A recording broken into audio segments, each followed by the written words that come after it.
This video is brought to you in part by the patrons of the Lazy Eyebrow, and from the comments and watch time from viewers like you. Thank you! Why hello YouTube, greetings from the Lazy Eyebrow to the second Stunticon review. This is the review for Legacy Wildrider. Wildrider, being the second of the Stunticons to come out, and one that is purpose-built to be a leg, comes to us in an entirely different mold, and therefore style, as the first entry, that being Dragstrip. And as such, we're greeted with what finally seems the proper vehicle for breakdown, a legal-friendly take of the Ferrari 308 GTB. Is it a perfect replica? No. It still falls into that uncanny vehicle valley if you're a die-hard fan of the vehicle like I was with the 935 or the C3, but if you're willing to overlook that, it's a really, really good take on the non-licensed 308. Like, you have the sweeping body curves along with the telltale rigid lines of where the side fenders meet the hood, the back shape is close enough, and they've even gone ahead and molded in the classic trunk aero lip. The placement of the intake side scoops is nice, very aggressive, and you even get one of the 308 design hallmarks, that being these vents located just behind the headlights. Like, no, this isn't perfect, but there's a lot of cues and references to this specific car that Wildrider was in G1 that is really hard to mistake it as anything but the 308 GTB. Honestly, I'd say they really did a good job here on the mold. Heck, even the underside is worth mentioning here as it being really clean. Like, front to back, top to bottom, this is one of the cleanest cars to come out in the last few years. I mean, there's still some drawbacks though, like the side window is a bit too long for my automotive eye and its realistic tastes, and the taillights are a bit cluttered, unfocused, and unpainted with knee joints making their prominent display here, but like, that's it. That's all I have against this car, and it all pales in comparison to how cohesively they've crafted this alt mode. At the end of the day, it's a really great, legal-friendly take on the 308, and the color placements aren't half bad either. First off, you get translucent red plastic making up a large portion of the canopy area, and as much as I'm not usually a fan of this material, it's been designed in such a way that I'm not having to stare point blank at robot parts, which is great. It's really thick, so it gives it some depth, and literally on top of all that is paint that is the closest match between painted and molded plastic I have ever seen from Hasbro. This is nearly flawless color matching.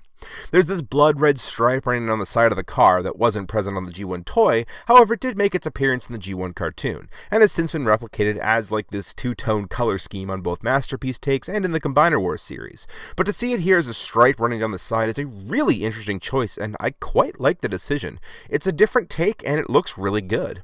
On the flip side of that coin though, something that wasn't in the animation but was on the G1 toy is a patch of metallic gray on the hood, like it was stainless steel or something. I mean, it's not necessary here, but that is an inclusion I sorta miss, as most third-party entries tend to omit it, as Hasbro has done here. However, even in Combiner Wars they referenced it by giving Wildrider a two-tone silver and charcoal paint job that really made the hood stand out in a very stylish way. Well, it's a good thing today's sponsor exists though, as we can take the car from great to outstanding with a few Toyhax labels. There are some very simple labels that don't do anything major, but honestly less is more here. Like, I can't get enough of what's been done to the car from Toyhax.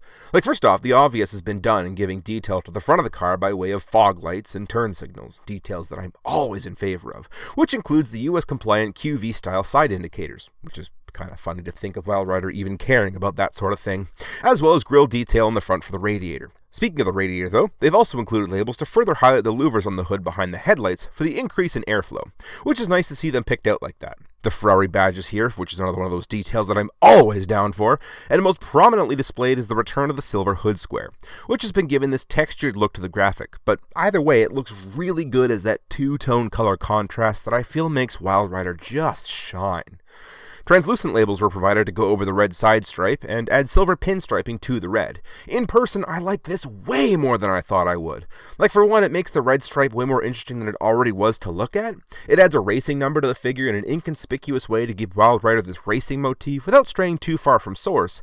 And lastly, it's the same color as the hood square, spreading out that color palette to other areas in ways I find super tasteful. And finally, probably the coolest addition of all, that being what they've done to the windows. So first off, you get a lot of red chrome for the windows. I personally find this optional, as the translucent plastic, as mentioned before, is nowhere near the abysmal appearance of, say, the likes of Earthrise Ironhide, so yeah, you could entirely get away with not applying the chrome to the windows. However, what's been included are these ultra matte window liner labels to be placed either over top of the translucent plastic or over top the chrome. That's entirely your choice, and I love this inclusion. On the windshield, it's like there's the body, and then there's the window frame. That's a fun little detail, and more importantly, on the side window, windows. Those labels section off all that plastic to take this car a little further into GTB territory, and I love that! And that's kinda it for the stickers. Unfortunately, the molding of the taillights prevents anything short of paint, which is something I'll need to attend to myself at a later date. But as for the Toyhax stickers themselves, I love what they've done for the alt mode, and it really gives the car that extra polish to make it one of my favorite car modes to come out this year. If you want your own set, there's a link in a pinned comment where you can order your own, and as mentioned before, they sponsored this review, so feel free to use the code LazyEyebrow anywhere on the site to get 15% off your order for a limited time. Thanks, Toyhax! Anyway, as for accessories, he gets the two guns. They come with Toyhax labels for the scope, and they plug into the back by their handles. They only go the one way though, as trying to plug them any other way leads to this sort of deal going on. It's not exactly fun. For size comparison though, here's Clampdown, and Dragstrip, Kingdom Tracks, and 86 Jazz, all of which he looks great with, even Motormaster. As for the actual scale, his proportions compared to the 308 GTB come out to this, and whether or not you want to honor the wheelbase data, he comes out to somewhere in the realm of 132 or 133, which means here he is with all the cars in that realm of scale, as well as a 132 scale person. The 308 was not the biggest of sports cars for sure. So that was vehicle mode. Coming off as the second figure in the Stunticons line, they've really impressed me once again in this vehicle mode, much like they have with Dragstrip. Being at my last real interaction with a Generation-styled Menasor with these two guys, so far I can really say that these are hitting my expectations of what a Victory Lap Menasor should look like. One that just more cements my opinion that they're trying to apologize to everyone for the 5-car pileup that was Combiner Wars. Which is funny to think about considering just how much of this engineering is lifted directly off the Combiner Wars dead end mold, and we'll cover that shortly, believe me. But yeah, even without the team, just as a standalone alt mode, Wildrider has an absolutely killer car mode. Inside out and upside down, there is very little that can be faulted for it, and is a wonderfully made, legally friendly Ferrari, or who knows, maybe there's even a little bit of Lamborghini Yelpa thrown into that. What? No, I was kidding! The Transformers will return after these messages. This episode of Lazy Eyebrow is sponsored by Ridge.com. Ridge.com is the place you can go to get yourself a cool wallet or a cool key case. Wallets that feature a slim form factor and a durable RFID blocking case to keep your card safe and free from cracking up and identity theft. Not to mention a key case which keeps all your keys lined up like a Swiss Army knife, which I think was really cool. Keeps them from jangling in your pocket, which is something I really appreciated. And keeps them all from jabbing your leg, which is something someone else appreciated and mentioned to me, and I did not know that, and that's a really good idea. Ridge.com is also offering a daily driver kit, so you can buy these in a bundle kit and know you're getting a good deal. Speaking of deals, use the link ridge.com/LazyEyebrow to get yourself up to 40% off. So thanks again to Ridge.com for sponsoring this video. You can find the link in a pinned comment or in the description below, where again you can find up to 40% off deals through that link. Now back to the review! We now return to the Transformers. So, Transformation. As mentioned before, this is Combiner Wars dead end mold all over again, but with some heavy modifications. So to prove that point, let's bring on Smokescreen and go over that. Start by opening up the legs and unfolding the back of the car, then close the legs back up. Rotate the waist 180 degrees, and then a new feature in this mold is the added feet which just need pushed down.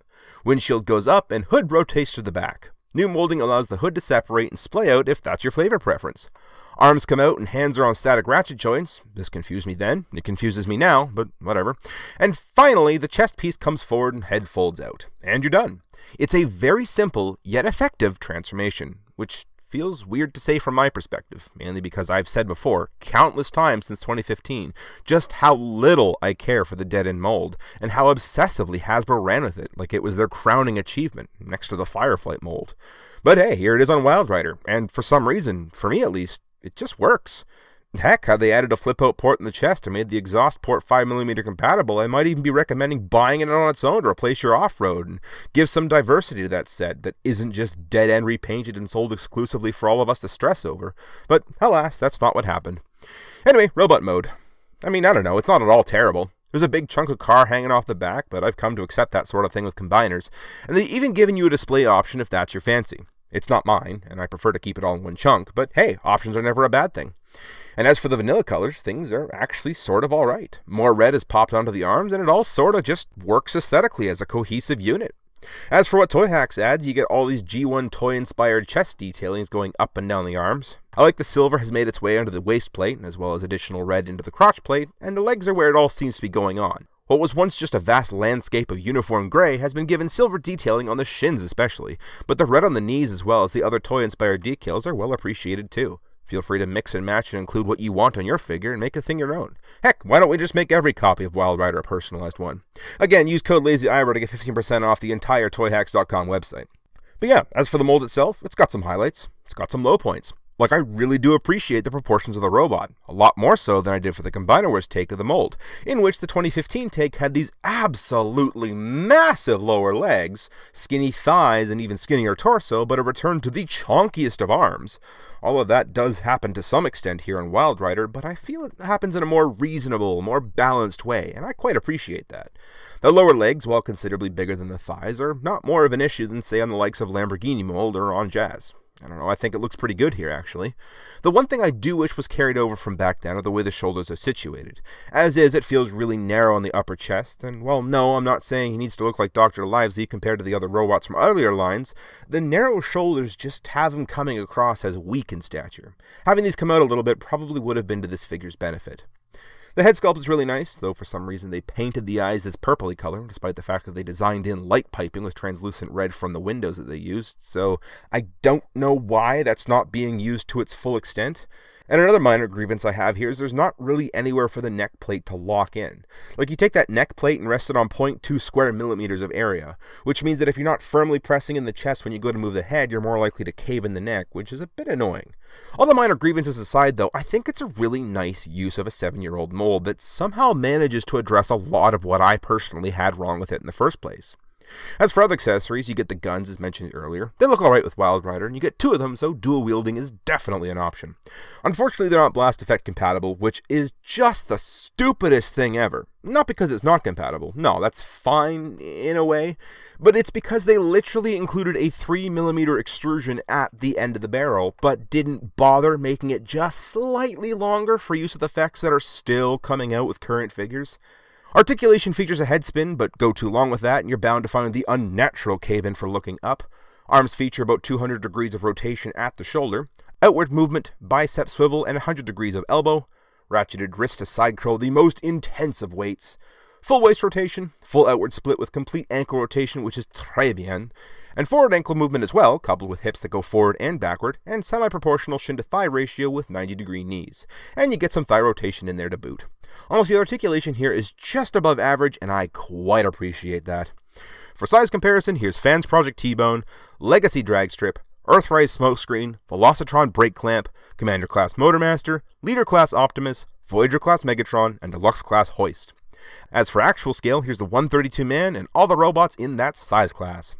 So that was Wildrider. The bot itself is fairly well done. Nothing really to complain about, but nothing really that stands out either. For a Wildrider figure, I certainly feel this is an upgrade to the 7-year-old exclusive that everyone went bananas trying to find their own for the set. And that vehicle mode, oh man, that vehicle mode. It's not a perfect 308, no, which is par for the course for the Uniclass Generations line, but the attempt is just sublime. And as a vehicle in Generations at all these days, I can't recommend it enough. It just hits so hard. In the end, if this is where the Numenosaur is heading, I said it once with Dragstrip, I'll say it again here, apology accepted, Hasbro. Provided there aren't any screw-ups and the next 2 cars here are this level of quality and care poured into them, I don't see how this can go wrong. This has been the Lazy Eyebrow.